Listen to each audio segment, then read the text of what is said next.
A partir de agora, Debate em Ação. Os temas atuais que mexem com a vida de todos. Debate em Ação. Crescimento espiritual e cidadania. Estamos de volta, agora sim, definitivo. Silvinho Santos, como você está? Tudo bem? A paz do Senhor, pastor, uma alegria estar aqui com os nossos amigos da TV SG e quero deixar um abraço para todos. Hoje é uma alegria estar aqui reencontrando, né, nosso amigo pastor Ferrugem, nosso amigo pastor Cleito, que é nosso líder na UMAD, e está com a gente aí na coordenadoria da SEADER, liderando com a gente. E o senhor, né, que tem muito tempo, tem um bom tempo, é uma alegria estar aqui fazendo parte. Um abraço a todos os telespectadores, estamos aí. Pastor Cleiton Lucas, como vai, pastor? Tudo bem? Olá, pessoal, graça e paz, pastor Martinho Monteiro, um prazer, louvamos a Deus por essa oportunidade de estarmos aqui na TV SG para participarmos de mais um debate em ação. Saudando meu amigo, presbítero Silvio, pastor André, que esse debate possa ser bastante esclarecedor para todos quanto nos assistem nesta tarde. Pastor Ferrugem, Carlos André, conhecido como Ferrugem. Engraçado que no programa anterior, né, alguém olhou e falou: ih, Ferrugem. Não, mas eu carrego esse nome mesmo, eu sou conhecido. Tudo bem, querido? Tudo bem, graça e paz a todos. Pastor Martinho Monteiro, prazer estar aqui contigo. Pastor Cleiton, Silvinho, eu já ouvia falar muito das produções de Silvinho. Mas agora eu posso ver ao vivo e a cores. Ao amigo Eziel, aos telespectadores. Agarrou aqui. Vai sair. Telespectadores, Isso. Um prazer estar com vocês aqui. Que tenhamos hoje um debate muito produtivo, né, que a gente possa aproveitar juntos essa grande oportunidade. Pessoal da SGTV, Deus nos abençoe nessa caminhada nossa aqui. Maravilha! Bem, Oziel, nós vamos nos rebelar hoje, só queria anunciar isso para você. O Oziel é nosso produtor, nós vamos nos rebelar. Por isso, pega o violão ali, Silvinho, que nós vamos nos rebelar hoje. Vamos nos rebelar, entendeu? Vamos falar de tudo um pouquinho, tá bom? A gente só não vai falar do Neymar, entendeu? Já tem muita gente falando do Neymar. A gente não vai falar da Jennifer também. Aliás, foi uma notícia muito triste essa semana, de um profissional da música, família evangélica. E esses efeitos especiais, a gente sempre vai ter alguns efeitos especiais de fundo aqui. Nós não estamos... uma vez eu gravava num estúdio, e o estúdio era dentro de um restaurante, no escritório de um proprietário no restaurante, né? Então, além de alguns efeitos especiais, no meio da gravação tinha aquele cheiro, aroma suave, né, de um prato. Isso aí, é verdade. O Oziel não precisava se preocupar em pagar o almoço pra gente, né? Mas vamos cantar um pedacinho de uma canção aqui pra gente dizer o seguinte: hoje nós vamos falar um pouquinho de tudo, porque a gente sabe que a nossa vida, ela tem um monte de coisa. A vida nossa, aliás, esse é o grande sabor da vida. O grande sabor da vida é que a gente enfrenta lutas, dificuldades, mas a gente tem encontros, encontra alguém, bate um papo, troca ideia, a gente canta, a gente chora, a gente ri, e a gente fala de política, porque a política está ali inerente às nossas ações cotidianas. Como a gente já falou aqui num programa, tem política no dia a dia, né? Nas relações internas. Por exemplo, dentro de casa, pai, filho, esposo, tem política. É verdade. Tem política. Você fala pro garoto assim, pode pegar aí o Silvio. Você fala pro garoto assim: se você tirar uma nota boa, e aí você já promete um negócio pra ele, você política. Vai. Política. Ele chega pra Quem você. vai lavar a louça, né? Pai, olha só, tô com um problema, entendeu? Não tem aquela nota que o senhor queria que eu tirasse. Não deu, eu não tive o material necessário, o suporte. Isso tudo é política. Temos política na nossa vida, mas em tudo isso que nós vivemos, nós temos aquele momento de descontração, que, aliás, eu acho que está faltando muito. Os amigos se reunirem, trocar ideia. Você ir sem a preocupação teológica, sem a preocupação política, apenas para, conversar, o entretenimento. bater um papo. E é isso que nós nos propomos. Vamos falar de tudo um pouquinho hoje. Isso aí. Ótimo. Vamos cantar um pouquinho aqui? Aliás, o Cleiton, né? O Cleiton deve cantar aí pra gente também, porque você vê que da última vez no nosso, a gente sempre faz uma preparação antes de, né? E a nossa preparação, que é meio do improviso, você viu que o Cleiton não cantou. É uma discriminação, é uma discriminação. Hoje, você sabe que hoje está 3-2 pra gente, né? Então é melhor vocês se darem por vencidos, né? Porque, olha só, nós temos 3 negões aqui, 2... Nosso Deus! Lembra dessa? Vai no seu tom, porque senão a gente... Nosso Deus É soberano, Ele reina antes da fundação do mundo. Nosso Deus é soberano, Ele reina antes da fundação do mundo. E a terra? A terra sem forma e vazia, E o Espírito do nosso Deus se movia sobre a face das águas. Foi Ele Ele quem criou iluminado, fez a natureza e criou o homem. Dá uma paradinha. Nós estamos falando de canções que marcaram e que não tinham uma preocupação de ensinar nada a ninguém. Eram canções de adoração. Não eram canções com uma preocupação teológica, politicamente correta, teologicamente. Tinha um certo arroz com feijão, mas não tinha heresia. Vocês lembram disso? Vamos falar um pouquinho Você me disso. dá uma parte nesse contexto aí, pastor Martim? Eu estava meditando ontem sobre uma palavra daquela mulher que se encontra com Jesus no poço, né? E eu Aquela queria... que não quer pagar a SEDAI.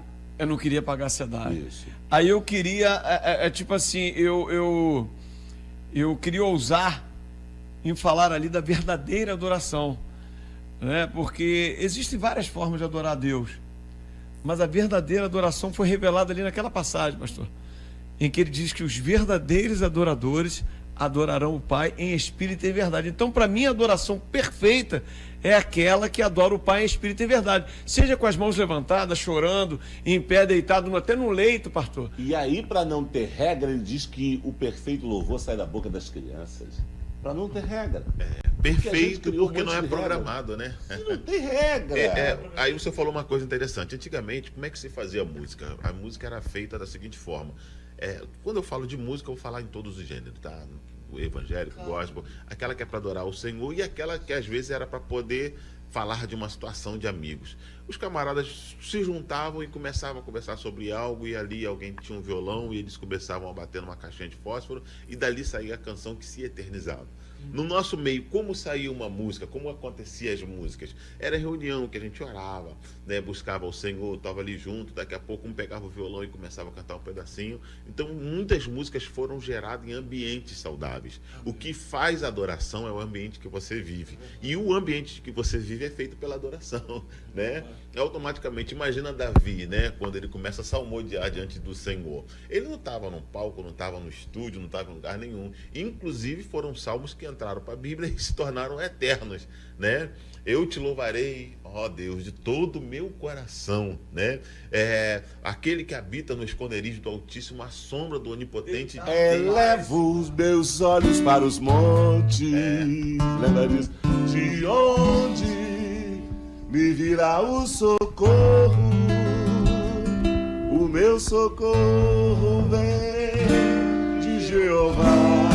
Sabe o seu tempo, cara? Que fez os céus e a terra, não deixará vacilar os seus pés. Nem dor virá o que te guarda. Eis que não tosquenejará, nem dormirá o que guarda. Uma guarânia, seria isso? Não, isso é um Não. bolero. É um bolero. Um bolerozinho? Isso é um bolero. Um bolero. É. Você vê que não tinha uma preocupação, né? De. Mas assim, o que acontece, gente? A gente produz aquilo que a gente ouve, né? E a música, nesta época, que era uma música oriunda de todos os lugares, era o bolero. O bolero era a música, né? Então, assim. O bolero tem raiz de que é espanhola, é caribenha. Ela é um pouco caribenha, um pouco espanhola, né? Ela vem dessa Mistura, né? De... Isso. Ah, E tem tá. uma Caribenha música, espanhola. por exemplo, Divino Companheiro no Caminho, que é uma música que, na verdade, ela vem assim, de tradições do povo hispano, México, né? E a gente acha que essa música é do Brasil, mas essa música é internacional, né? Mas aí você tem umas coisas assim muito brasileiras, não. Você pega Marilene Santiago e aí o Homem de Branco. Aliás, Vivinha ainda é um bolero, mas muito raiz, porque ela era cantora da noite. E ela era cantora da noite, né? E você era um show, geração. O pessoal hoje que quer ouvir música, mas essa geração só canta coisa dessa, só quero ver você. Também canto. Eu tenho um filho com 15 anos que é músico. Mas essa galera precisa ouvir. Eu faço meus filhos ouvirem coisas do passado, coisas certo. boas, porque senão você começa a achar que só agora que tem. Eu me lembro que quando. A gente vai voltar na Marilene, eu me lembro que quando um determinado cantor que falou que estava acima da média e ele se tornou um ídolo do ícone da juventude, começou a fazer muito sucesso. Meu filho mais velho, que hoje está com 18 anos, mostrou, falou: aqui, pai, minha geração. Eu falei: vocês estão enganados. A minha geração também tinha os seus caras, seus crânios, com um pouco mais de juízo. Né? Janires, dentro de você mora um coração, poesia, pequenininho e frágil, como bolha de sabão, que está cansado de tempestades e vulcões, muitos invernos, poucos verões, que está cansado do gosto do fel. Jesus é mais doce que o mel. Isso que coisa linda. Jesus é mais doce que o mel, que está cansado do gosto do fel. Jesus é mais doce que o mel. Eu comecei. Minha vida aqui era muito louca, vou correr atrás do avião. Mas Jesus entrou no meu deserto, inundou o meu coração. Essa música, na verdade, foi um baiãozinho. Se fosse hoje, é o que eu tava falando da influência. Isso. Se fosse hoje, ia ser a rocha, pastor. Né? Por quê? Porque a gente tá. Como é que. É a rocha mesmo, né? Que diz essa moda sertaneja.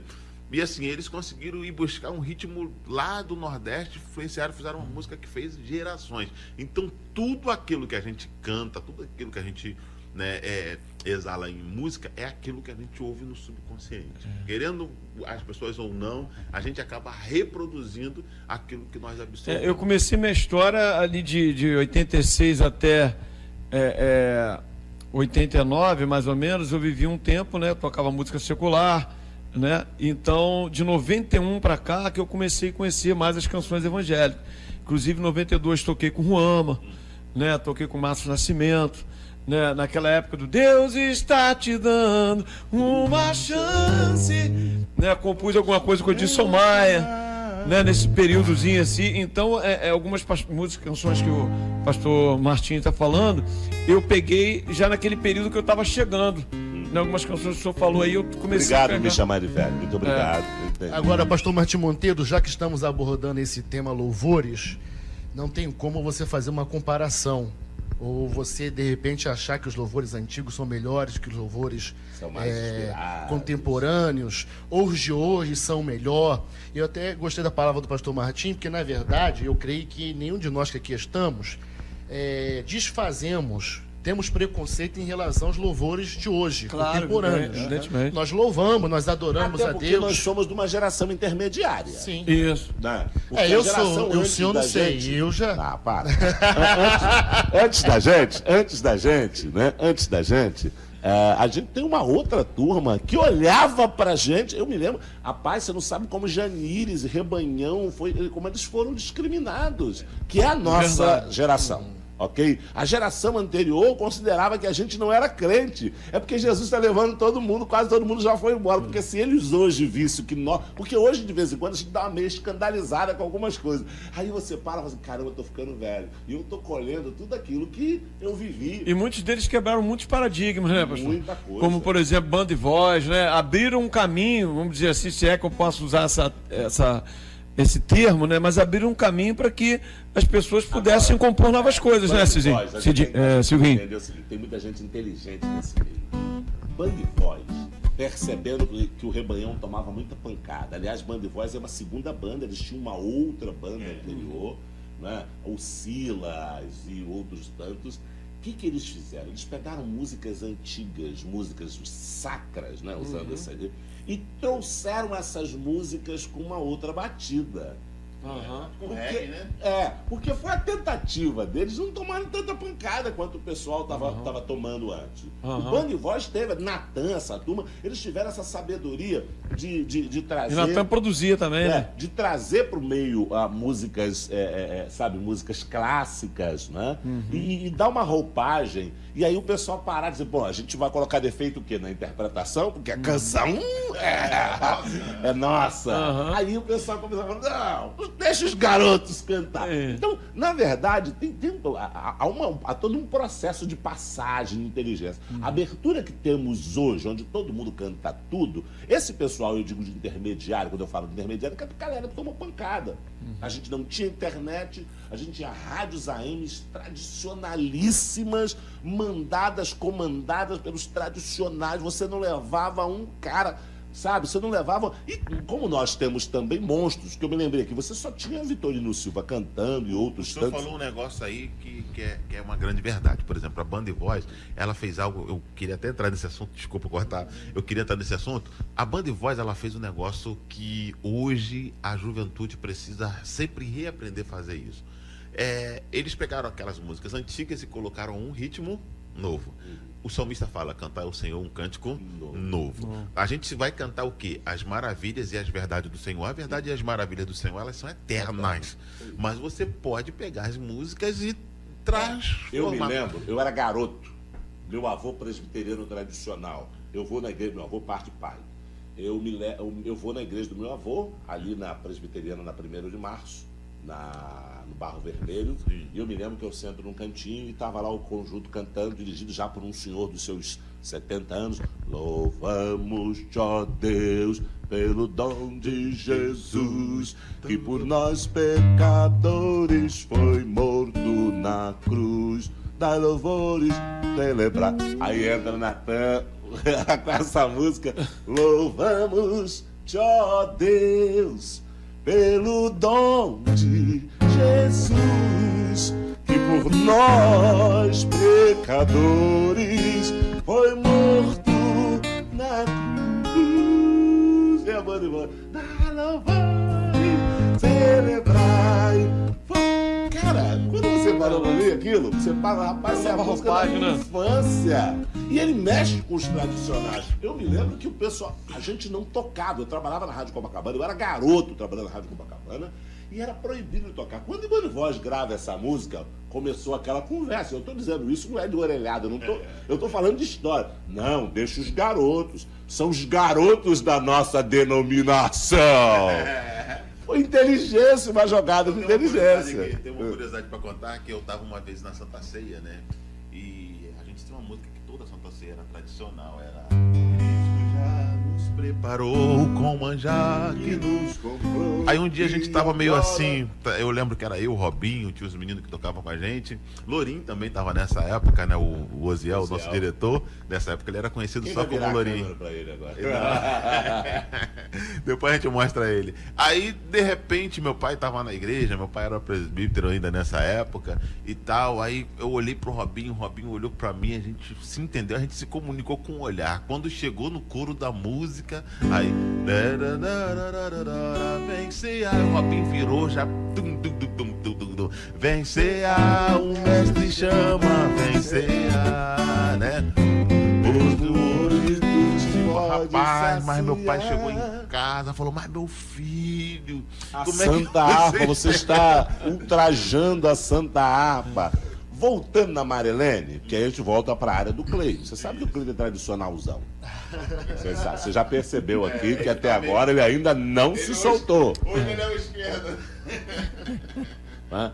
Aí eu me lembro, estou lá na rádio difusora de Duque de Caxias, sou levado pelo pastor Kleber Moura, e eu tinha meus Tem um gravão parecido com o teu, né, também? 21 anos, 22 anos de idade, vou fazer férias lá na rádio. E já cheguei sendo olhado de cima e embaixo, porque todo mundo era velho lá. Ok? Todo mundo era velho. O Raimundo Nobre de Almeida, dono da rádio, olhou para mim e falou, foi você que o Kleber mandou? E falou para mim, não tinha um locutor para mandar, não? Eu falei, mas eu sou locutor. Aí ele, mas aqui vai ter um negócio de pastor aqui, tem que orar, você sabe orar? Eu falei, dizem que eu sei, mas vai ter que pregar também. Aí olhou para mim e falei, você sabe que as músicas que tocam aqui não pode trazer aquelas músicas de vocês, não, né? Eu falei, não, mas eu vou aprender. E aí encontrei, tinha um programa ao vivo, que eles faziam ao vivo no auditório da Rádio de Caxias. Quem era o grande nome? Marilene Santiago. Pela fé eu contemplo. Você já ouviu muito a dona Marilene? Como é que é a dona Marilene? A sua mãe é Marinete. Marinete. Ouviu muito a dona Marinete cantando. Eu ia pra lá com a minha mãe. Pra lá, pra Caxias, né? Eu tenho um arquivo que eu gravei, a gente ainda vai botar isso em prática com o Joel da Celebrai. Eu tenho isso gravado de alguns ensaios. Eu fui na casa da Marilene, lá em Belfort Roxo, lá para aqueles cantão de São João de Meriti, e eu passei uma tarde agradabilíssima, ouvindo, né, cantando, tirando com ela nos violões, e em determinado momento eu não aguentei, peguei o celular, comecei a gravar. Qualquer dia eu deixo alguns flashes desses Você aqui. está falando disso agora, né? Isso. Mas pensa, o auditório da Rádio de Caxias, eu estou pela primeira vez, uma segunda-feira, indo para substituir o Kleber. Kleber entra de férias, pastor Kleber Moura. Eu falo o Kleber por causa da intimidade, né? E aí começa a entrar gente, 3 horas da tarde, uma segunda-feira, e começa a aparecer gente. Daqui a pouco vem aquela senhora, né? Uns garotos que não eram tão garotos assim, já tocando violão. Irmão, os cultos eram todos nessa levada, as músicas eram todas nessa levada. O grande auge era a Marilene cantar esses hinos. E ele e o Raimundo Nobre de Almeida, que estava dirigindo, para me testar, porque o Kleber sempre pregava lá. Mas o Kleber era o Kleber Moura, certo? Eu tinha 21 anos de idade, o Kleber era o Kleber Moura. Né? Aí ele vira assim, irmão, no meio do culto. E eu sentado no cantinho, olhando, deslumbrado com aquilo tudo, ainda com Janise com o rebanhão na cabeça, ainda com banda e voz, ainda com sol maior, semeando. Aí ele falou, um garoto aí que o pastor Kleber mandou. Vocês conhecem o pastor Kleber? Todo mundo respeitava o pastor. Ele veio aí substituir o Kleber. Eu falei pra ele que não veio só para ler noticiário, não. Aqui tem que cantar, pregar, fazer. Eu falei, mas o pastor Kleber não canta. Aí ele me colocou para pregar. Primeiro dia que eu piso lá, ele me coloca para pregar. Só que eu tô vindo de pregação. Eu pregava muito em congressos de jovens. No domingo eu tinha terminado um congresso de jovens. Tinha pregado, eu falei, a mensagem do domingo. E prego uma mensagem de domingo, 40 minutos. Quando eu olho, tá a velharada tudo de lágrimas nos olhos, inclusive ele, o Raimundo. Aí bota a mão assim e me pede desculpa. Falou, rapaz, você não é um menino, não. Você é um homem de Deus. Mas assim, foi uma lição tremenda pra gente, de como a gente deve às gerações anteriores. Não só como a gente tem que respeitar essa geração. Nós temos que respeitar essa geração. Essa geração vai envelhecer. Como a geração que está hoje não pode achar que descobriu a pólvora em termos de música. A geração de hoje é a soma das gerações anteriores, né? Eu costumo dizer que, assim, há pouco tempo atrás, o pessoal falava assim, Silvinho é o produtor brega. Porque eu puxava muita coisa de trás. Eu ouvia muito. Eu estava em círculo de oração tocando, estava em ensaio de senhoras, então eu conhecia muita coisa. Quando você ia produzir, o pessoal, o cara. Depois fui para Cassiane, né? Aí depois, o cara só produz pentecostal. E nesses dias eu produzi algumas coisas meio a gente chama de worship, né? E o pessoal ficou assim, pô, mas você sabe tocar isso? Eu falei, gente, nós somos a soma tudo aquilo que a gente ouve, tudo aquilo que a gente absorve, a gente vai acabando colocando. E isso tudo, às vezes, vem de fora, vem, né, dos Estados Unidos, que é o grande, né, ensinador, mas em matéria musical tem muita coisa rica ainda escondida no Brasil. E é interessante, pastor, em relação a esses cantores gospel do passado, especificamente esses cantores e essas bandas que sofriam retaliação por conta de suas composições, por conta do seu ritmo musical, como foi mencionado a questão do Rebanhão, mesmo com perseguição, com retaliações, eles puderam observar que eles estavam sendo instrumentos de Deus e, através da sua música, da sua composição, muitas almas foram conquistadas. Eu vim do rock, não que eu tinha banda, não que eu tocava. Gostava de heavy metal, aquele som mais pesado. Qual foi o grupo gospel Fruto que Sagrado. Deus usou na minha conversão? Uma banda que até hoje é super questionada, vocalista, inclusive de 20 anos para cá, eles nem se denominam mais gospel, Catedral. Ah, sim. Eu me converti musicalmente através da banda Catedral, que é uma banda até hoje super questionada. Final da década de 80, quando eles surgiram, e na década de 90, quando houve assim o ápice, né, da banda, meu Deus, a questão do ritmo, das composições. Então é interessante essa questão, esses cantores, essas bandas gospel do passado, mesmo com a questão da retaliação. Eu lembro que o pessoal dizia que Catedral, Silvinho, tinha pacto com o diabo. Lembro disso. Mas foram bandas que foram cantores, que foram instrumentos de Deus, usado na conversão de muitas pessoas. O que eu acho que faltou Da juventude, né? o que eu acho que faltou, pastor Martins, com muitas bandas, foi se consolidar. Hoje está acontecendo muito isso. Tem muita gente que tem talento, tem uma voz linda, tem musicalidade incrível, mas eles não se consolidaram muito na questão do evangelho, né? Eu tenho a alegria hoje de ter um amigo meu que foi revolucionário na época, né, que trouxe o reggae para o meio gospel. Marquinho Menezes, Remangerê, né? E o Marquinho Menezes é um camarada que ele veio, mas em determinado momento ele começou a crescer e ele começou a ter base, né? E hoje a gente tem a alegria de ver o Marquinho Menezes pastoreando uma igreja grande. Hoje ele está pastoreando em Itaboraí, né? Ele pastoreia em Itaboraí hoje? Ele tomou posse essa semana, né? E assim, você vê que aquilo que aconteceu não pode simplesmente sumir no meio do caminho. Ele veio, casou, hoje passou a ser um pregador, né? E prega, assim, a mensagem dele, dose de ânimos, é maravilhosa. A gente está falando de um cara que, quando estava novinho lá, estava cantando e aí, isso não se perdeu, entendeu? E aí você vê um camarada que vem, tal. Só que muita. E ele é respeitadíssimo nos backs vocais, né? Muito. A construção de backs. Agora, Silvinho e pastores que aqui estão, a gente tem que entender que há uma linguagem para cada geração. Sim. E o respeito passa principalmente por isso. Quando o pastor Clay estava falando sobre essa questão das bandas, eu me lembro que o que calou muita gente, e aí a gente tem que fazer referência e homenagem e reconhecimento a muita gente. Quem deu sustentação a esse momento em que todo mundo tomava muita pancada, essa geração, foi um cara chamado Paulo César Graça e Paz. É verdade. Eu toquei com ele na Praça do Boa Sul. Isso, um grande evangelista. Toquei com ele lá na Praça do Morreu Boa Sul. anonimamente aqui em São Gonçalo, dentro de um pronto-socorro. Morreu esquecido. Mas o Foi vereador na cidade, inclusive, né? Lógico, também que cometeu alguns erros, cometeu alguns equívocos. Uma de não querer ter igreja, não querer ter pastor, não querer ser pastoreado, para mim é fatal. Você morre, você está falando dessa turma que morre, que não consolida? Para consolidar, tem que obedecer o que a Bíblia manda. E a meteu a Bíblia liderança, diz que né? você tem que pertencer a um corpo. Você tem que pertencer a um corpo. E a Bíblia é muito clara, Deus deu pastores à igreja. Acabou. Não adianta ser, eu sou desigrejado, não preciso de igreja, não preciso de pastor, não preciso de Bíblia também. E não precisa de céu, porque o céu é condicional. Não adianta, tudo é condicional. Bom, mas voltando a isso, eu me lembro que o Paulo César começou primeiro compra horário na Boas Novas e começou a fazer os encontros, né? Aliás, ele cria algumas frases. O Tá Amarrado, por exemplo, que a Universal depois adotou para amarrar demônio, não era a ideia do Tá Amarrado. Ele sempre diz assim, logo mais à noite, vamos estar lá na Praça do Pacificador, em Duque de Caxias. Tá amarrado? Tá amarrado tá acertado. Tá acertado. Tá. A Universal se apoderou do Tá Amarrado para outra coisa. O Tá Amarrado do Paulo César, e o Paulo era muito inteligente, criava chavões. Quando ele começou a fazer esses eventos, começou a dar muita gente, muito jovem. E aí não tinha argumento contra aquilo.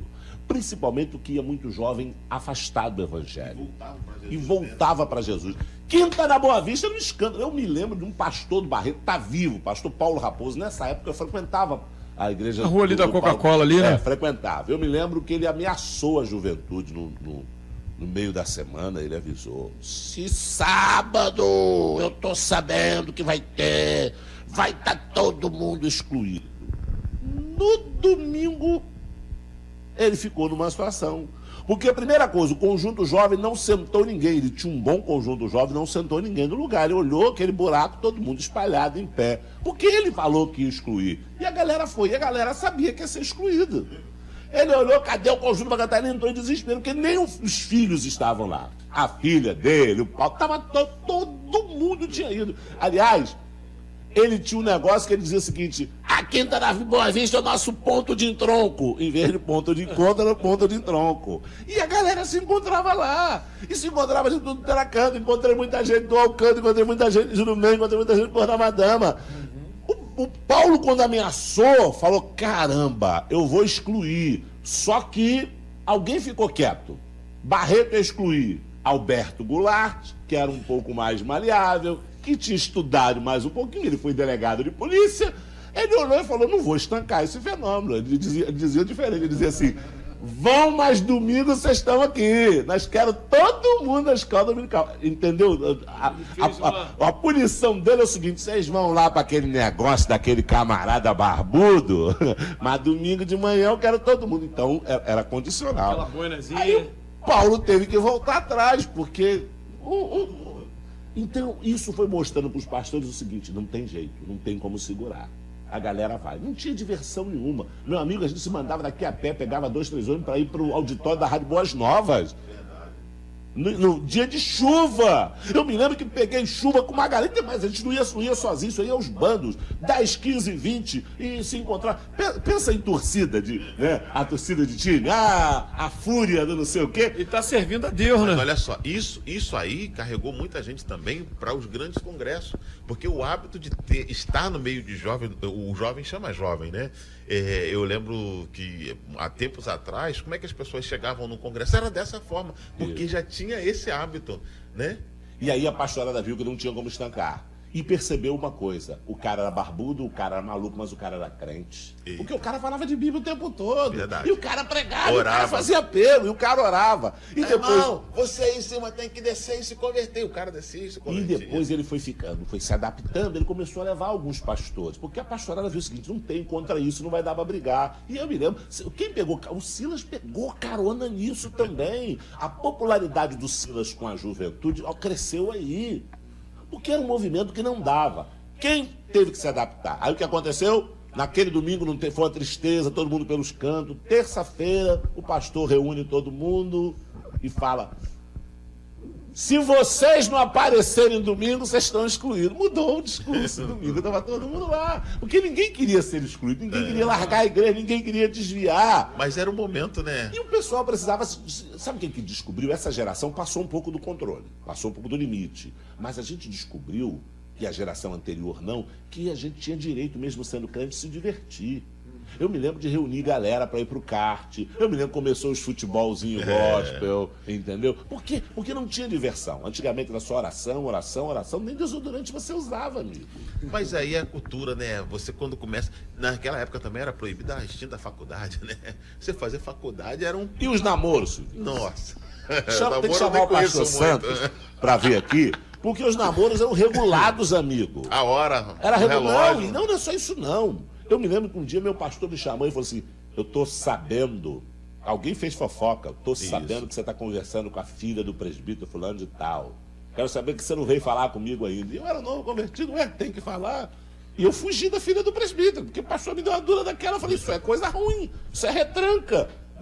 Já tem que falar com a filha, tem que falar com o pastor, tem que falar com o presbítero, tem que falar com todo mundo. Era só uma conversa, a gente só estava conversando. Anos e anos depois eu encontro com a filha do presbítero, muitos anos depois, aí ela olhou para mim e falou assim: Você fugiu. Eu falei pra você, foi fofocar pra sua mãe, que foi fofocar pro seu pai, que foi fofocar pro pastor, que foi fofocar pro ministério. Era pressão demais pra um cara de 18 anos. Pensa, que pressão. Verdade. Então até as relações eram muito reguladas. O negócio era muito complicado. Você, sabe, as pessoas achavam, e eles não consideravam isso fofoca, não. Estou dando obediência ao pastor. Os pastores se metiam em relacionamentos que não eram... Tudo bem, eu acho que se você namorou sério e falou com o pai da moça, acabou. Vou falar com meu pastor. Amém, você quer falar? Mas não pode ser uma regra. Então essa geração, o ponto de escape, sei lá, vamos dizer assim, o ponto de fuga dessa geração era a música. É a música. O que nós tínhamos de mais precioso era a música. Com o Carlinhos Dalier, né? Que é o... Isso. Tomei um cafezinho com o Carlinhos Dalier, que era lá do Band Voz. Band Voz, gente boa também. Carlinhos tocou num monte de lugares, né? Bom, a gente não cantou O Homem de Branco. Vamos lá, você sabe? Vamos cantar. O Cleiton Lucas deve saber, porque é da geração dele. Pela fé eu contei Um homem de branco no meio da igreja. Eu estou sentindo, ele está operando. Hoje é grande o calor. Esqueci. O homem de branco.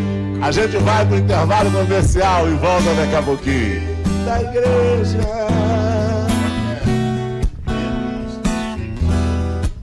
Ele está operando.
Falando de tudo um pouquinho aqui nesse nosso encontro, nesse nosso debate, nesse bate-papo. Bem, pode esquecer o violão. Eu vou pegar agora na canela de vocês. Bom, a gente se comprometeu a falar um pouquinho de tudo. Né? Eu queria perguntar para vocês aqui, já que cada um tem um ministério. E eu queria perguntar o seguinte: como lidar no seu ministério com uma mulher talentosa? Porque temos um grande problema muitas das vezes. O ministro, o líder de jovem, o líder de departamento, ele quer ter uma mulher, uma companheira que o ajude e que, sabe, toque o ministério com ele. O grande problema é que às vezes essa mulher é talentosa demais. E agora, como lidar com uma esposa?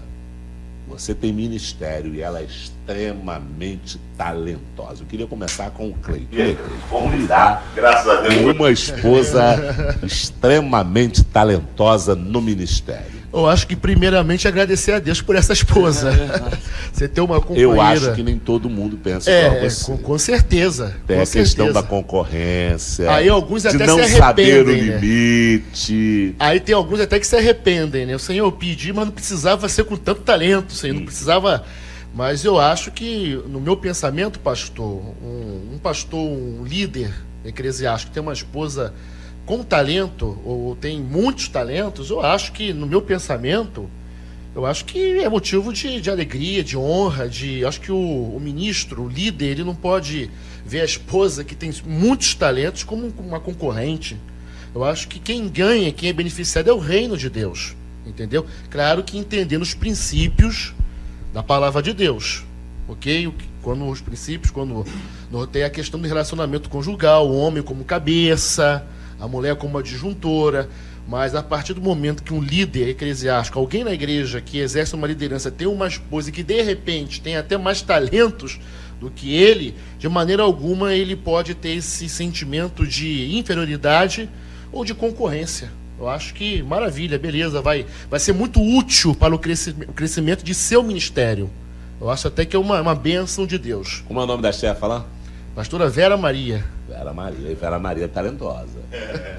Silvinho, e aí, Eu acho que Silvinho? o problema- Você que tem uma esposa talentosa. Eu Volta acho e que o meia a problema- gente tá aí ouvindo falar dela, né? Irmã Carol Santos, Carol! mandando um beijão aqui pra ela. O problema todo não é ser talentoso ou não, porque um homem talentoso, uma mulher talentosa é bem-vindo em qualquer lugar. Quando você tem talento, as pessoas querem ter você perto. As pessoas vão dar margem para você trabalhar. Silvinho, mas o ministério é seu. E sim, mas aí A o que chamada é acontece? sua. Se você tem conflitos de relacionamentos, né, e você entrar, por exemplo, se a pessoa for muito altiva, o problema não é ter talento, o problema é o caráter, né, e a personalidade não tratada. Por exemplo, uma menina é filha única, nasceu no berço de ouro, o pai fez sempre Paparicada pelo tudo, papai. nunca tomou um não, né? Nunca, tadinha, nunca precisou de esperar 2 dias para pagar um boleto da escola, nunca soube que atrasou o boleto da escola. Então, assim, isso forma na pessoa um caráter, né, de não aceitar certas coisas e se achar por cima de tudo. O mundo está em função. Ela é o centro das É o atenções, centro na das verdade. atenções. Aí o que acontece com a vida? A vida ensina. Infelizmente, tem algumas pessoas que só começaram a frutificar de verdade, porque enquanto você está ali com talento, fazendo não sei o quê, com a cobertura, com a proteção daqueles que te geraram, é uma coisa. A partir do momento que você coloca a tua cara para bater e você lida de verdade com os problemas, a começar pelos problemas do casamento, a ver de verdade os problemas ministeriais, você vê que nem tudo é, né, como você pensava. E às vezes a pessoa pode ser extremamente talentosa, a mulher pode ser extremamente talentosa, mas ela precisa ter um refúgio. E a partir do momento que ela rejeita o refúgio por achar que está acima daquele refúgio, que é a questão do marido, do protetor, sabe? Do braço. Tem hora que a mulher é muito impulsiva, vai falar, o marido fala, não, amor, não fala ainda não. Porque o homem tem um pouco disso, né? O homem, ministerialmente falando, a gente conhece que o homem, ele não aguarda para dar a resposta certa. Mulher, não, você vai tirar aquela pessoa daquele departamento, eu vou falar. O homem não, ele já tem mais aquela. Então, assim, quando a mulher entende isso, toda essa inteligência, tudo isso. A inteligência emocional. A inteligência emocional vai fazer com que ela seja 10 vezes melhor. Uma pessoa talentosa, obediente, vai muito mais longe do que uma pessoa talentosa que não está submissa a ninguém. Carlos André, ô Ferrugem. Como é o nome da chefa lá? A chefe é Cíntia. E aí? Meu amor, aproveitar para mandar um beijão para você. São 23 anos, agora a gente completa em dezembro. Um pouco atípico, né? Eu conheci minha esposa, eu estava desviado do evangelho, isso lá em 92, finalzinho de 92, né? E eu fui o primeiro namorado dela e a gente construiu, ela se converteu. Depois, né? Depois a família dela se converteu, eu voltei para Jesus, a família se converteu. Né, a gente construiu uma história, pastor Martinho Monteiro, uma história eclesiástica. Você já entendeu? Faz o pastor Martinho Partinho. Isso.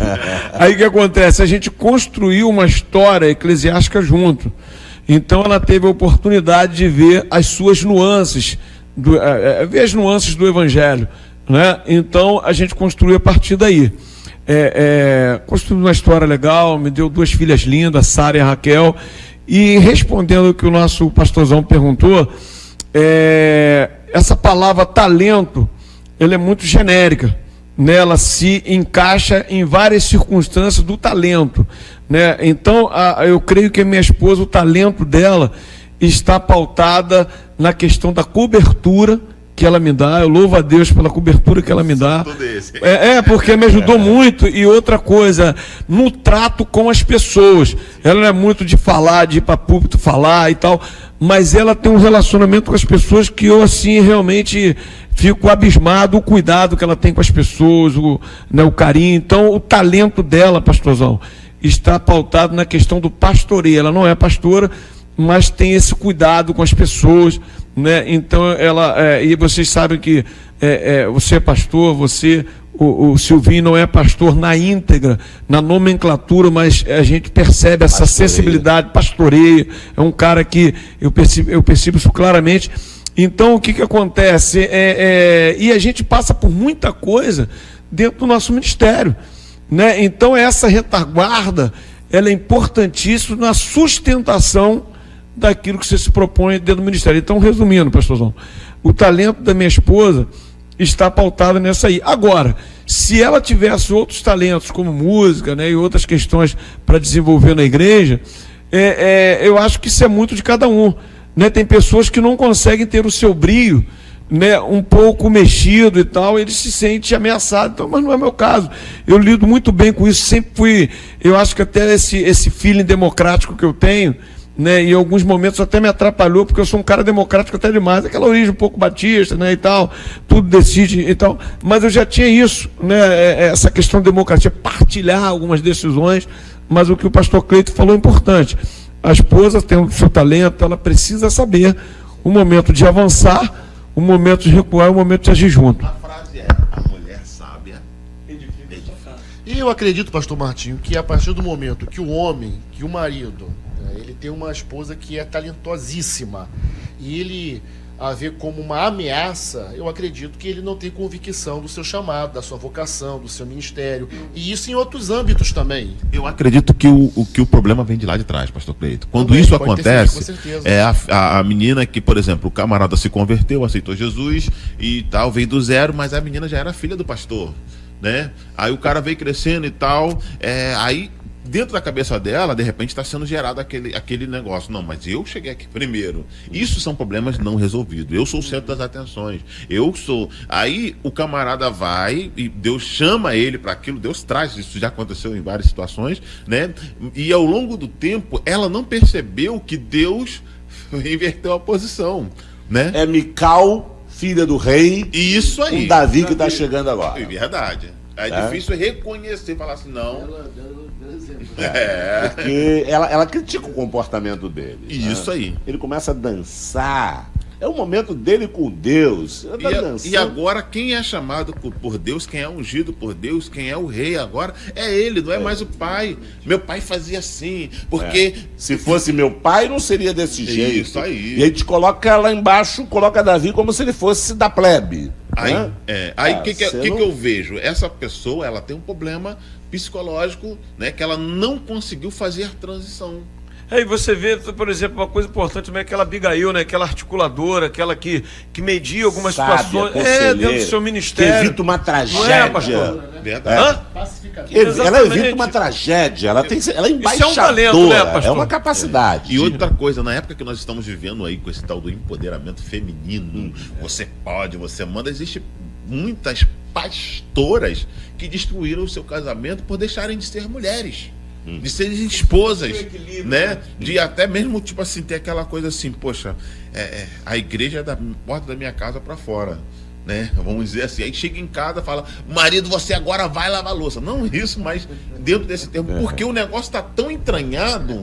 A coisa interessante do feminismo, falando do empoderamento, esse é o linguajar do feminismo. Isso. A coisa mais interessante do feminismo é que o feminismo é basicamente sustentado por líderes lésbicas.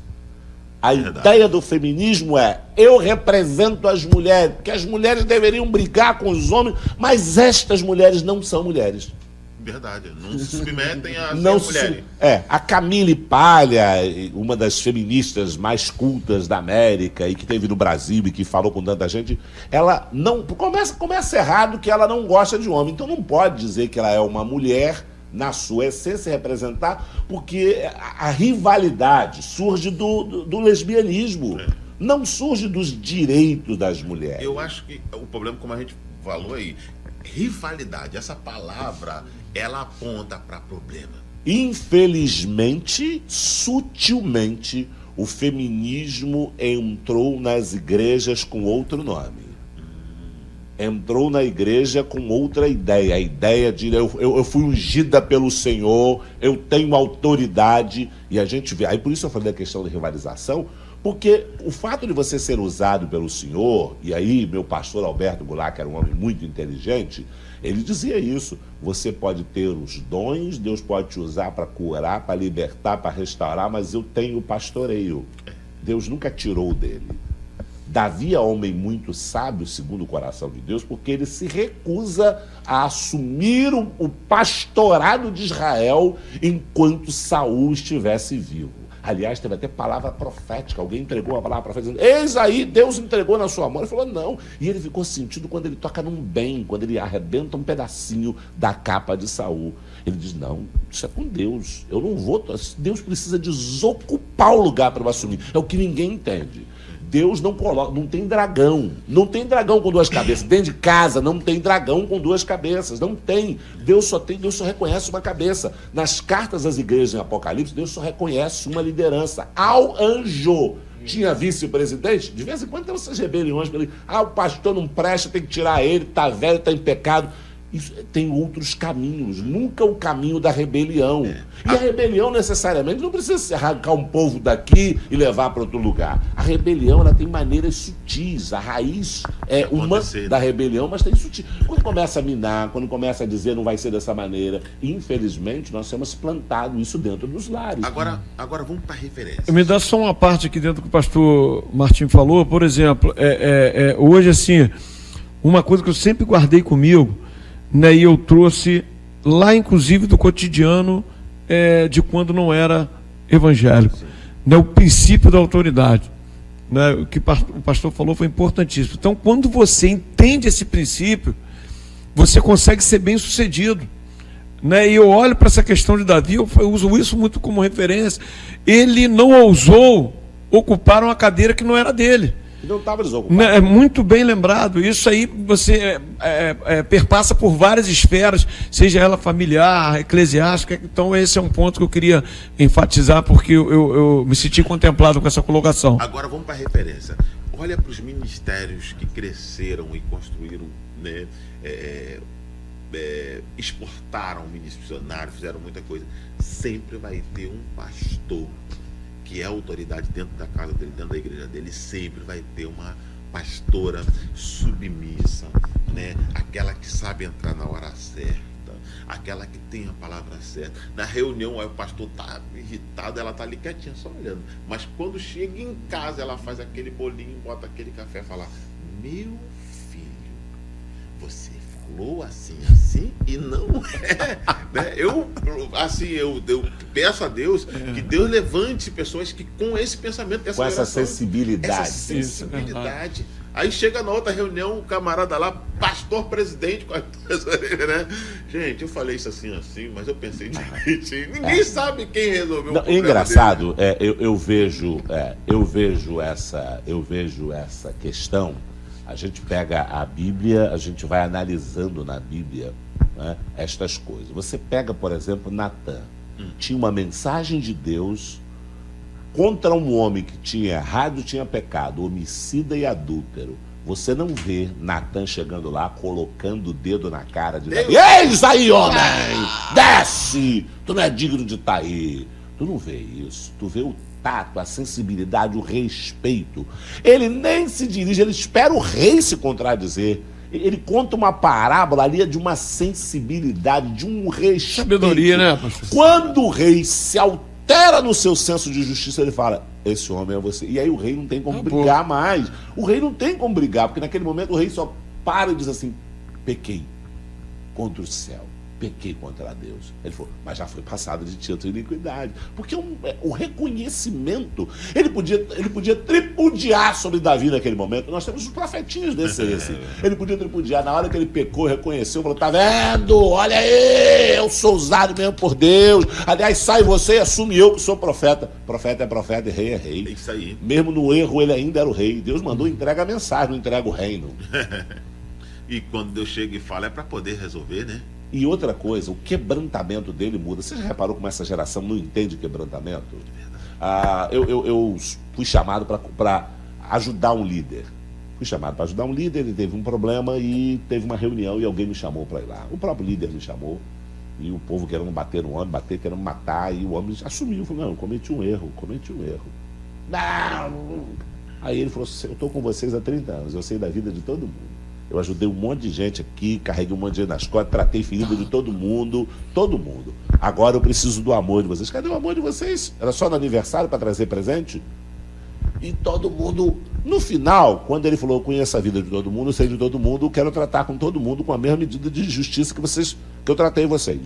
Aí a bola baixou, mas tem sempre aquele grupinho que olha e diz, não é digno que continue vivendo.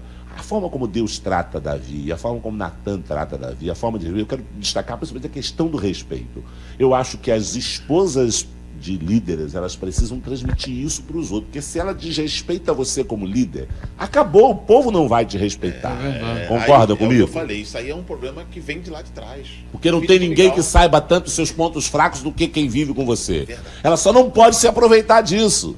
Porque, na verdade, quem tem que cobrir a sua fragilidade é essa. Tem um texto de Jesus fantástico, ainda bem que hoje Josiel está me deixando falar, né? Tem um texto de Jesus fantástico, quando Jesus, no último dia, ele fala daquela parábola, ele diz assim, tive fome e não tive sede, mas aí tem uma fase fantástica, Jesus fala assim, estive nu. Vocês já pararam? Eu preguei uma vez sobre isso, sobre cobrindo a nudez de Jesus. Os santarrões de plantão vão dizer, sabe o quê? Sangue de Jesus tem poder. Que é isso, Jesus? Onde é que o senhor teve nu?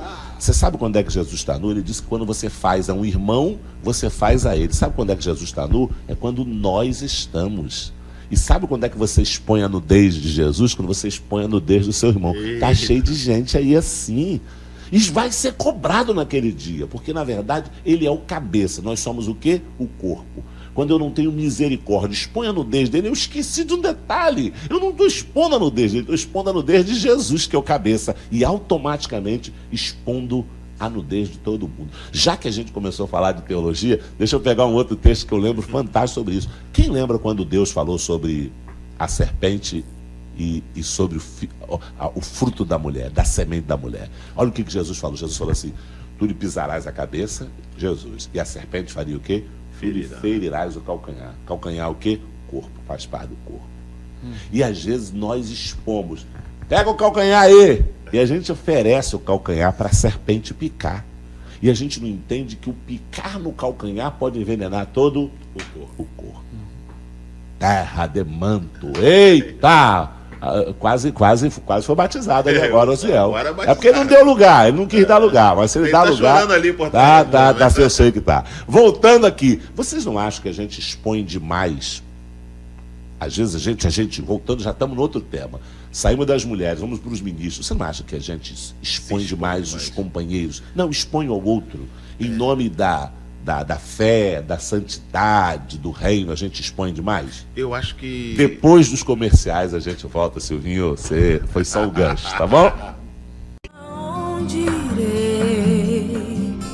Pra onde irei? Pra onde irei? Pra onde irei? Se tuas palavras pra mim são fonte de vida, vida. Pra onde irei? Pra onde irei? Se só em ti. A gente se expõe demais, Silvinho. Você acha que a gente tem noção de corpo? Porque, igreja, né? Porque se eu e você somos um em Jesus, a gente até canta, somos um no amor de Jesus. Mas quando o Silvinho vira as costas, eu me junto com o Clay, que a gente arrebenta, bate até. Tem uma frase. Que noção de corpo é essa? Tem uma frase no mundo que diz assim: amigo meu não tem defeito. Inimigo meu, se não tiver, eu invento. E a gente, como igreja, a gente ainda não entendeu o quanto nós precisamos ser amigos.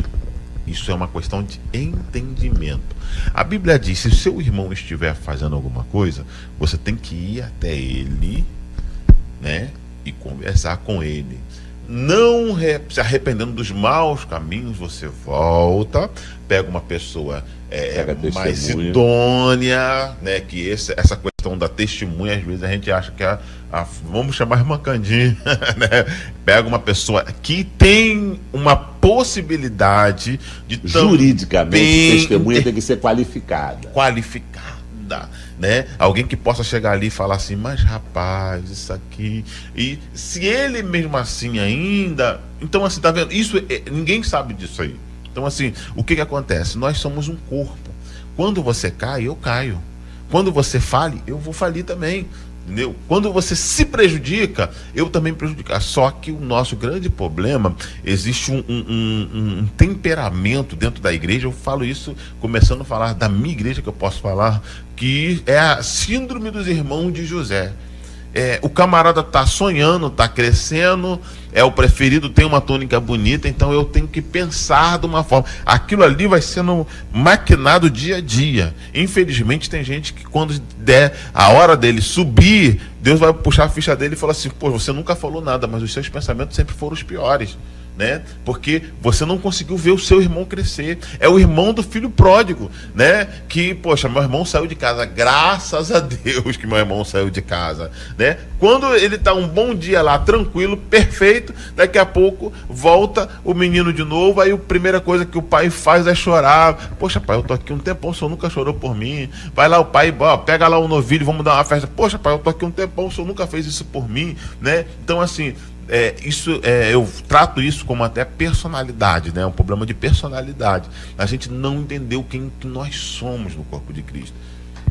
Cleiton Lucas, pastor Cleiton Lucas, tinha essa noção de que ao expor um irmão estamos expondo a nudez de Jesus? Tinha, mas o senhor agora falou com muita ênfase e a gente passou a ter uma compreensão até melhor e mais ampla do texto. Você acha que a igreja está pronta para isso? Para cobrir? As pessoas confundem aquela questão do... Paulo diz para não impor precipitadamente a mão, nem ser participante do pecado alheio. Ser participante do pecado alheio é uma coisa. Não expor, não levar para a guilhotina, não ficar com as vestes nos pés enquanto outros apedrejam é outra coisa. Tem um texto na Bíblia que diz assim: se andarmos na luz, como na luz ele está, Cristo, temos comunhão uns com os outros e o sangue de Cristo nos purifica de todo pecado. Eu acredito também, pastor, claro que não é concordar com o erro, não é cobrir o erro do irmão, do próximo, mas a partir do momento que nós expomos o erro do irmão e não procuramos orar, tratar, biblicamente falando, isso aí é ausência de comunhão, de koinonia, não com erro praticado, não com erro cometido. Mas, pastor Cleito, o erro começa justamente por falta disso, a falta de koinonia. Comunhão, com Esses certeza. problemas que eles vão sendo gerados ao longo do tempo, porque eu não tenho com quem conversar um problema pequeno, aí esse problema vai aumentando, ele vai crescendo, vai crescendo, vai crescendo. Chega um momento que eu não tenho mais aquela, né? Não tenho como resolver. Aí, quem tá doido para tomar o lugar do filho, né? Eu vou... Se acontecer isso, eu vou me dar bem. Aí, aproveita-se da situação. A situação, com certeza. Para falar, você não é mais digno, como a gente tinha falado anteriormente. Tem um texto da primeira carta de Paulo aos Coríntios que ele diz assim: aquele que está em pé, cuide para que não caia. Porque nós somos seres humanos. Nós não podemos, claro, temos que viver uma vida de oração, de vigilância. A Bíblia diz que o diabo ruge como leão procurando quem possa tragar. Então nós devemos viver uma vida de santidade e fugir do pecado. Paulo, escrevendo a carta pastoral a Timóteo, ele não diz foge do pecado, ele diz foge da aparência do mal. Às vezes pode até não ser o pecado propriamente dito, às vezes tem a aparência, mas você vai pagar para ver? Então nós devemos fugir até mesmo da aparência do mal. Agora, um irmão cometeu um deslize, você não vai colocar numa situação de expor esse irmão, de criticá-lo, de acusá-lo, até porque nós não sabemos o dia de amanhã. Mas outra coisa... Na hora ninguém pensa nisso. Mas deveria pensar. Só para terminar essa minha fala, eu vejo muita gente que caiu no passado, cometeu algum deslize, pecou, e tem sempre aquele grupo que expõe, e até diz, eu já sabia, profetas, né? Eu já sabia. Passa-se os anos e essas pessoas, alguma delas, comete o mesmo pecado. O mesmo erro. Tropeçam na mesma pedra. Pastor Martim Monteiro, pastor Cleiton, eu tenho uma pergunta aqui para vocês. Por exemplo, a igreja sabe lidar com o pecado? Porque a única forma que a igreja lida com o pecado, na sua essência, é cortando.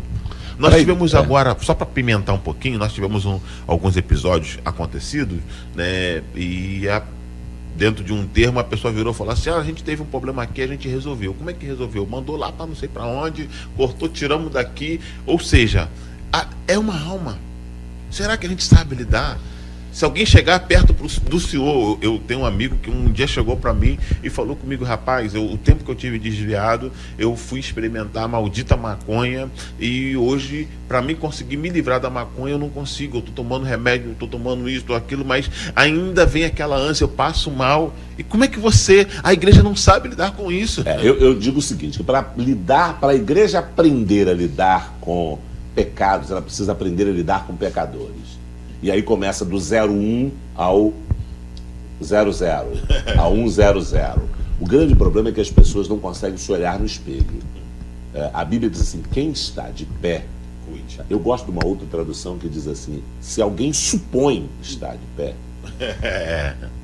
ok? Porque na verdade, eu gosto de um texto que diz assim, Deus falando, os nossos melhores atos de justiça não passam de trapos de imundície. Sabe como é que é essa expressão, trapos de imundície? Hoje nós temos aí as almofadinhas que as mulheres usam na sua menstruação. Isso. E elas usavam trapos, usavam panos. Este é o trapo de imundície. Ok? Não servia para mais nada. Não tinha proveito algum. Ficava ali apenas para cobrir aquele período e ser jogado fora. Então, Deus está dizendo o seguinte, os seus melhores atos de justiça, se você tentar se apoiar nele, acabou. O que você fez de melhor. Se você levantar, é igual a história da humildade. Sabe da história da humildade?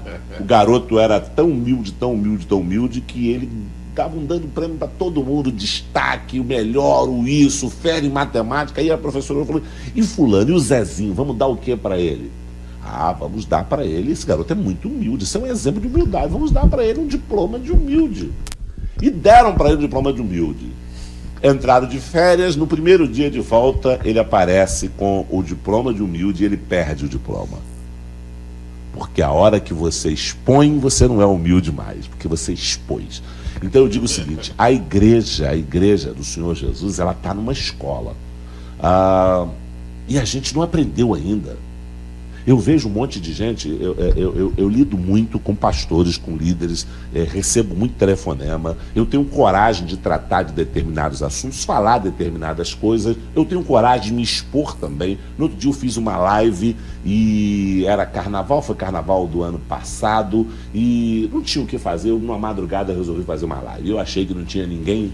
Eu achei que não ia ter uns 4 ou 5, que tinha muita gente. E eu comecei a falar de mim. Eu comecei a falar de erros que eu cometi. E eu comecei a ter chamada inbox depois de muita gente que diz assim, eu não tenho essa coragem. Se eu tivesse, a minha vida não teria tomado rumo. Um homem me disse o seguinte, há 15 anos atrás eu devia ter ouvido o que você está falando aí agora, porque eu não tive coragem de me expor. A gente acha que pode resolver algumas coisas sem pegar o furúnculo e apertar para sair o carnegão. A Bíblia é muito clara, a Bíblia fala assim, confessai os vossos pecados uns aos outros para ser descurado. Tá cheio de Davi gente. falou isso, né, pastor? Tá cheio de Enquanto gente não doente. confessei o meu pecado, meus Tá ossos cheio se de gente envelheceram. doente. Então a gente não aprendeu ainda a lidar com pecadores. A gente vai aprender a lidar com pecado quando a gente aprender a lidar com pecadores. Eu aproveitei para dar opinião, porque o Silvinho fez a entrevista agora, eu não sou mais o entrevistador. O Silvinho, Pastor Carlos, aproveita que agora o entrevistador é o Silvinho. Aproveitando essa deixa aí, eu falava aqui em off com o pastor Martim, o que acontece? O que fazer quando o cansaço chega? Eu vejo 2 aspectos aí. Primeiro, a questão da exposição se dá em função de alguém que estava cansado ou estava tendo uma ótica diferente em relação a alguns posicionamentos que precisavam tomar, e aquele que estava do outro lado expôs aquela postura que ele tomou. A igreja, ela é um espaço eclesiástico, mas também é um espaço social, né? E no espaço social nós lidamos com todo tipo de pessoas. É diferente se ir numa cadeia, você sabe ali que as pessoas estão presas, raras exceções, alguns inocentes, mas as pessoas subentendem-se que estão ali porque cometeram algum delito, né? Então a igreja, dentro do espaço social, nós lidamos com todo tipo de pessoas. E a igreja esqueceu, no meu ponto de vista, de abordar algumas questões oriundas, tá, do corpo humano, da mente humana, a psiquiatria, a neurologia, né, a psicologia, que trata das emoções, estão ali indivíduos, como foi falado aqui, né, pelo Silvinho, pelo pastor Cleiton, as pessoas, elas não estão preparadas, inclusive para expor a sua nudez, porque ao expor a sua nudez, elas vão ser vilipendiadas, vão ser execradas, porque aquele deveria ser o espaço de acolhimento. Ambiente de misericórdia. Ambiente de misericórdia. Aliás, parece Betesda, né? A casa da misericórdia, não há misericórdia. Exatamente. Hoje, eu tenho assim, eu aprendi a viver, né, de um tempo para cá, né, algumas questões que lá atrás eu teria dificuldade de entender, né, e sem perder a essência do cristianismo, né? Eu aprendi a olhar a questão do perdão, né, a questão da misericórdia, né? Misericórdia quero e não sacrifício, porque disso depende toda a lei e todos os profetas. Então, como é que eu vou falar de misericórdia se eu não exerço misericórdia?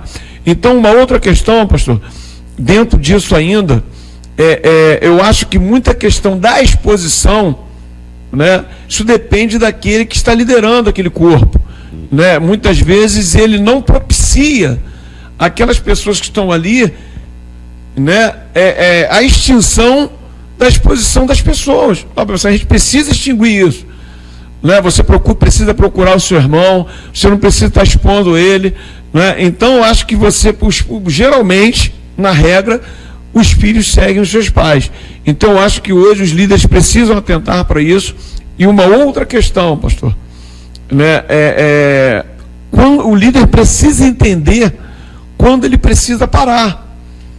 Não é parar com o seu ministério, é parar para fazer uma reciclagem, né, recuperar os seus ânimos e retomar com mais forças. Mas eu não posso fazer isso porque eu sou responsável pelo ciclo de oração que as pessoas vão achar de mim se eu mostrar minha fragilidade.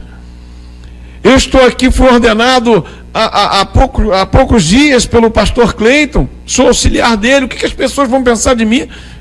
Não importa o que as pessoas vão pensar de você. Importa que se você continuar doente, você vai adoecer outras pessoas, inclusive o corpo.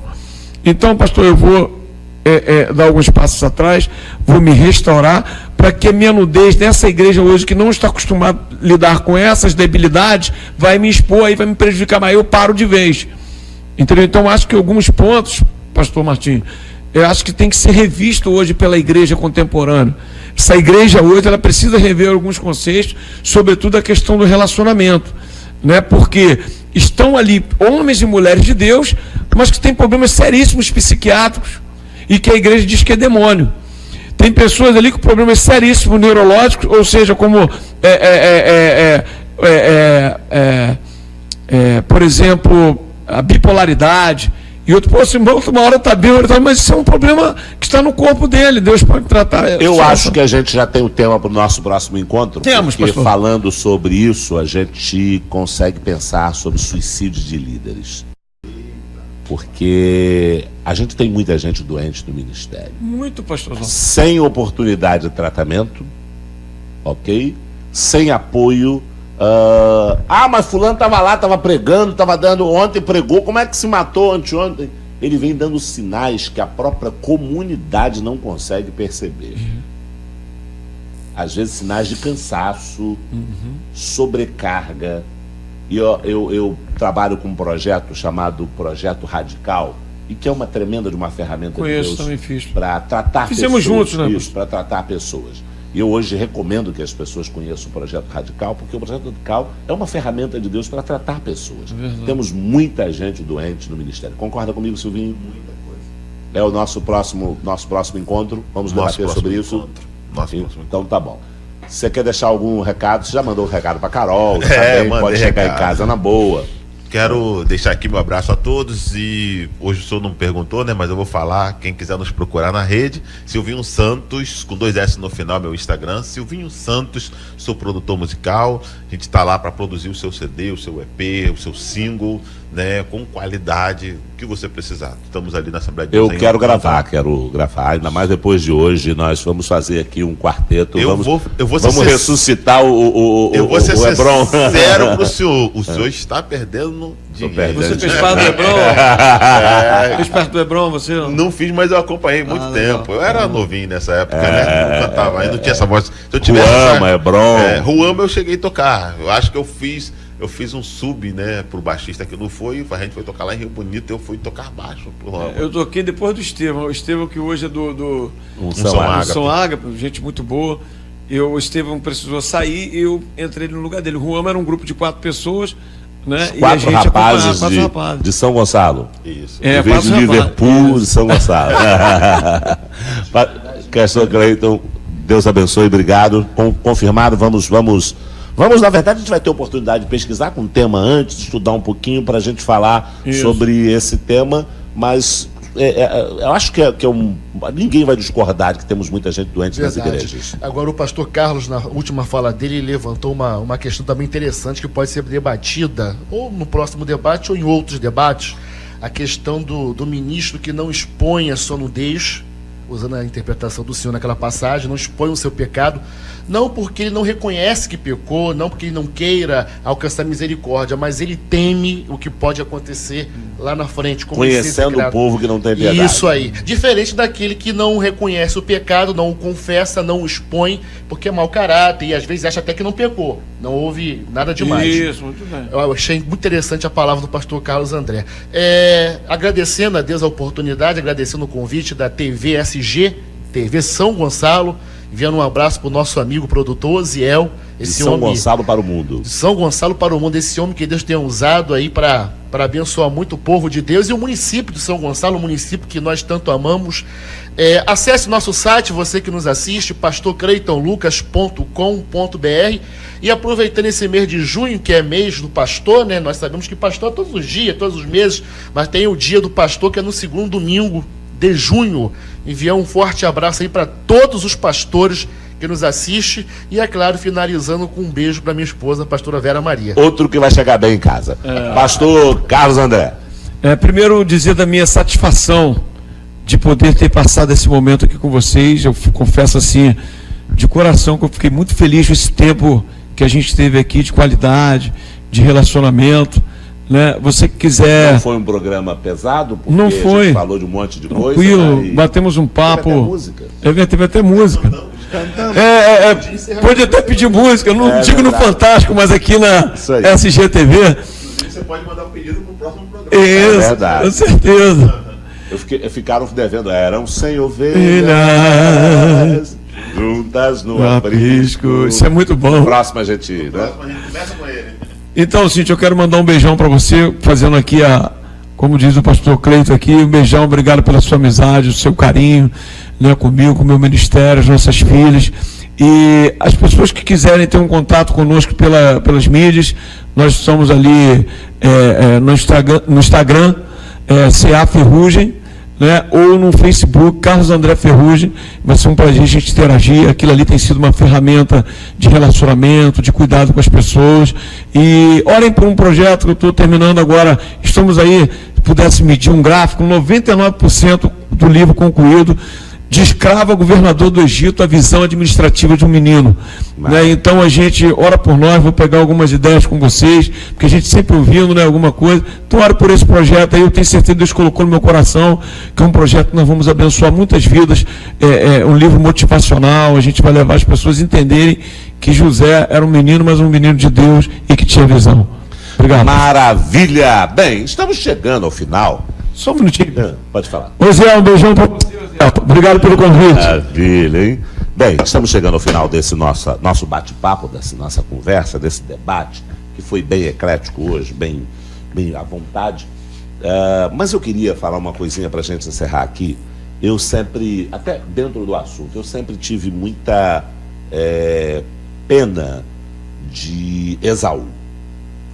Eu olhava para Esaú e achava Esaú injustiçado, porque eu cresci, na verdade eu cresci ouvindo, né, que Jacó foi malandro, que Jacó foi esperto, que Jacó era enganador, E isso leva em você, desde garoto criado na igreja, ouvindo, participando de escola dominical, a criar um certo sentimento ruim em relação a Jacó. Não rejeição, mas muito mais de pena de Esaú. E nessa minha busca, eu sempre tive muito isso, de gostar de alguém ou ficar questionando, eu começo a orar. E eu me lembro que eu passei um bom tempo da minha vida orando sobre isso. Poxa, Senhor, qual foi o grande pecado de Esaú? Porque se você olhar, não teve um grande pecado assim, para ver toda... Ah, mas ele vendeu a primogenitura. Ah, mas foi uma época de fome. Aí eu descobri um texto na Bíblia que diz assim: não seja profano quando fala sobre arrependimento, que chorou muito e não encontrou lugar de arrependimento. O apóstolo declara: não seja profano como Esaú. Isso marcou. E ainda continuei nessa minha busca. Mas profano, ele foi profano. Aí eu descobri um livro pequenininho da Bíblia que era a resposta. Parece que esse livro foi escrito só para responder quem era Esaú. Esaú não era tão gente boa como a gente imaginava. E a gente falando aqui de ministros, de gente da família, de pastores, de obreiros, me veio esse texto de Esaú, quando está lá em Obadias. O livro é Obadias, tem um capítulo, fala visão de Obadias, né? Assim diz o Senhor a respeito de Edom. E aí eu vou pular um pouquinho, no versículo 3 diz assim: a soberba do teu coração te enganou. Tu que habitas nas fendas do penhasco, na tua alta morada, que diz no teu coração: quem me derrubará na terra? Depois a gente pode fazer aí uma exegese legal. Porém, eu vou olhar aqui e dizer assim: como foram rebuscados os bens de Esaú, como foram esquadrinhados os seus tesouros ocultos. Mais à frente ele diz assim: tudo isso te aconteceu, tu serás, os teus valentes estão atemorizados, do monte de Esaú, cada um exterminado pela matança. Aí vem a explicação de Deus. Por que que isso aconteceu? Aí expõe, uma revelação de Obadias expõe a face oculta que a gente nunca conheceu de Esaú. Diz assim, ó: por causa da violência feita a teu irmão Jacó, cobrir-te-á a confusão e serás exterminado. No dia em que estiveste do lado oposto, no dia em que estranhos lhe levaram os bens, os estrangeiros lhe entraram pelas portas, lançaram sorte sobre Jerusalém, tu mesmo era um deles. Tu não devias olhar com prazer para o dia do teu irmão, no dia do seu desterro. Alguém lembra de desterro? Eu vou lembrar para vocês onde é que é esse texto aqui. Quando a mãe pega, manda juntar as trouxinhas dele e manda ele embora de casa por causa da fúria do irmão. Ele se alegra. Não devia se alegrar no dia do seu desterro, nem alegrar sobre os filhos de Judá no dia da sua ruína, nem falar arrogantemente no dia da sua tribulação. Falar arrogantemente. Você pensa o que isso aí significa? Quando a gente estava falando aqui agora há pouco sobre isso. Nem entrar pela porta do meu povo no dia da calamidade. Sinto, não devias olhar satisfeito para o seu mal no dia da sua calamidade, nem lançar mão dos seus bens no dia da sua calamidade, nem te postar nas encruzilhadas para exterminar os que escapassem, nem entregar os que lhe restassem no dia da tribulação, porque o dia do Senhor está perto sobre todas as nações. Assim como tu fizeste, o teu feito tornará sobre a tua cabeça. Então, a gente entende que, mesmo tentando agir inocentemente, estas pessoas que tentam defender a santidade de Deus e exterminam os seus irmãos e arrebentam os seus irmãos, elas não entendem que a santidade de Deus, de verdade, faz parte do santo que deixa o seu trono de santidade e desce à terra e assume a forma corrompida. A santidade de Deus você só defende quando você trabalha para recuperar quem faz. Você participou do Debate em Ação. Os temas atuais que mexem com a vida de todos. Crescimento espiritual e cidadania. Debate em Ação. Volta domingo que vem, 14 horas, aqui. Onde irei? Pra onde irei?